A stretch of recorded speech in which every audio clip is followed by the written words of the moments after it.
E aí pessoal, tudo bem? Muito legal ver vocês aqui de novo no canal. Meu nome é Felipe Sack e hoje a gente vai ter mais uma dica de comunicação e dessa vez focado no que eu gosto de chamar de objeto da ansiedade. Então, por trás de todo apresentador, de toda pessoa que fala em público, por trás de qualquer pessoa que está numa situação que vocês já conhecem, que eu já mencionei nos meus outros vídeos, está algum tipo de ansiedade, uma vergonha, um nervosismo que às vezes transparece e às vezes não, às vezes é muito bem contido.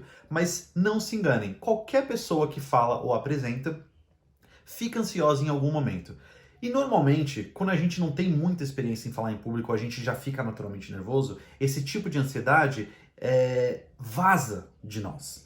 Então a gente demonstra com alguma ação, ou com algum olhar, ou alguma coisa muito pequenininha, mas que evidencia claramente essa questão da ansiedade. Eu vou dar alguns exemplos, inclusive, que eu tenho.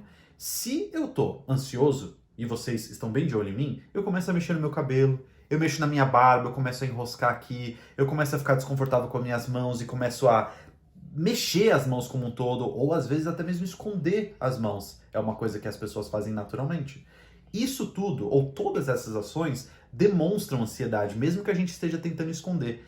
E a grande questão, o grande quê dessa nossa dica do objeto da ansiedade é que ansiedade, nervosismo e vergonha não se deve esconder. Lembra que a gente falou nos vídeos anteriores que a gente deveria botar a vergonha em evidência, mas ao mesmo tempo, se a gente tem um objeto que foque toda a nossa ansiedade, toda a nossa vergonha e nervosismo e aspire tudo dentro dele, é melhor ainda, porque aí não fica evidenciado em nós e sim no objeto. Tá meio estranho? Mas calma aí que eu já vou falar pra vocês. Vocês podem ver nesse momento que eu não tenho nenhum objeto na minha mão, correto? Mas aqui comigo eu tenho a minha caneta. Essa caneta, ou qualquer caneta, é o objeto de ansiedade que eu escolhi para minha vida. Então, se vocês verem algum dia, tô dando até um spoiler, na verdade, alguma situação que eu tô falando e eu tenho uma caneta na mão, é porque eu tô me assegurando de que qualquer ansiedade que eu tenha vai ficar aqui, filtrado e vai ficar focado nessa caneta ao invés de outras coisas que eu posso estar demonstrando. O que isso significa? Quando a gente tem algo nas nossas mãos, normalmente a gente não fica preocupado em fazer outras coisas que normalmente a ansiedade faria a gente fazer.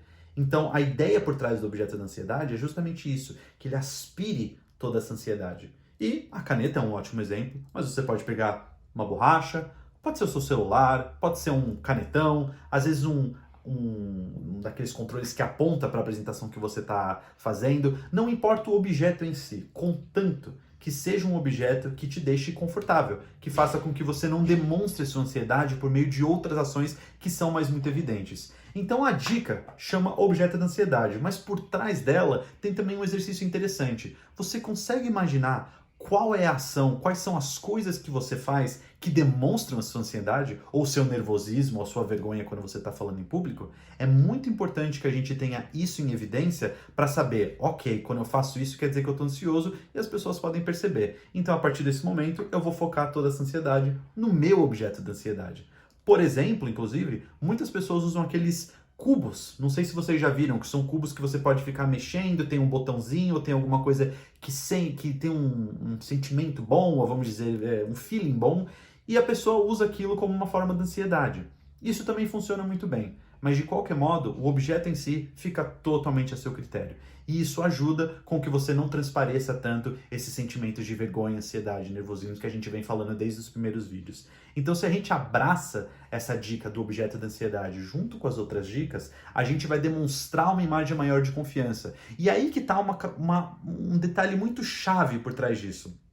Não é que a gente está efetivamente tão confiante, a gente acha que a gente vai dar a melhor apresentação do mundo, mas a gente não transparece a ansiedade que acaba existindo dentro de nós. Então, abrindo o jogo totalmente com vocês. Diversas vezes eu fico ansioso, diversas vezes eu fico nervoso quando eu tô falando em público. Mas eu sei que quando eu tenho o meu objeto da ansiedade junto comigo, eu não vou transparecer tanto. E tá tudo bem.